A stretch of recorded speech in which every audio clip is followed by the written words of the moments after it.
সেই কারণে ওই দিনও প্রায় 22 জন মানুষকে হত্যা করা হয়েছিল। আমাদের নামে মিথ্যা মামলা দিয়ে আমাদেরকে জেলে পাঠিয়েছিল।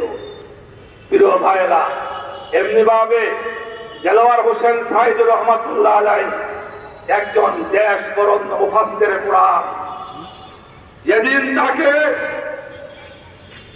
মৃত্যুদণ্ড রায় দেওয়া হয়েছিল, সেদিনও শেখ হাসিনার সরকার সারা বাংলাদেশে প্রায় 100 জন মানুষকে খুন করেছিল। সর্বশেষ এই 2024-এ জুলাই অভ্যুত্থানে এই সরকারের জুলুম শোষণের বিরুদ্ধে যখন মানুষ রাজপথে নেমেছিল, সেদিন খুনি হাসিনার প্রশাসন, পুলিশ বাহিনী, র্যাব সহ সকল বাহিনী সেদিন আমাদের প্রায় 1600 যুবক এবং শিশু এবং বৃদ্ধ নারী পুরুষকে তারা হত্যা করেছিল।